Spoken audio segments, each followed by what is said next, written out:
Bonjour à tous et toutes, je suis ravie de vous retrouver aujourd'hui pour le troisième et dernier volet de la dépendance affective.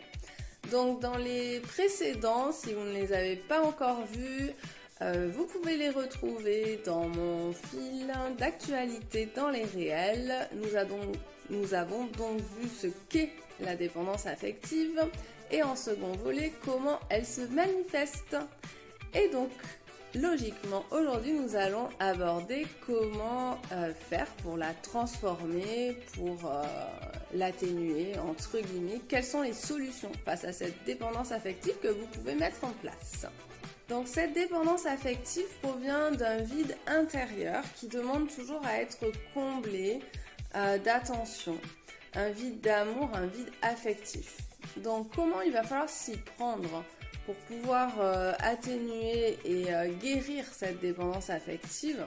Eh bien, il va falloir vous offrir à vous ce que vous attendez de l'extérieur. Donc vous allez devoir répondre à vos propres besoins, à vous remplir vous-même. Donc si vous attendez par exemple de la gentillesse, de la tendresse de l'autre, eh bien il va falloir vous offrir ces marques de tendresse, de gentillesse. Vous pouvez aussi passer par des méthodes de relaxation, de sophrologie qui vont pouvoir vous aider à réguler ces émotions qui peuvent être débordantes quand vous vous retrouvez seul ou en panique. Ça génère beaucoup d'angoisse d'être dépendant affectif. Et puis, à mon sens, si vraiment cette dépendance est très intense, ce qu'il va falloir mettre en place, c'est peut-être une régression, éventuellement, ça va vraiment être utile. Régression dans votre passé pour aller visiter cette blessure d'abandon et le fait de la visiter, vous allez pouvoir la réparer grâce à l'hypnose, les techniques de régression.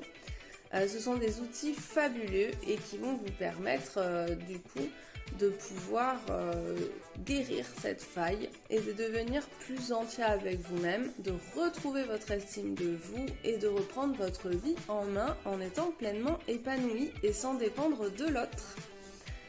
Voilà, donc n'hésitez pas si vous avez des questions sur la dépendance affective, je me ferai un plaisir d'y répondre et je vous dis à très bientôt.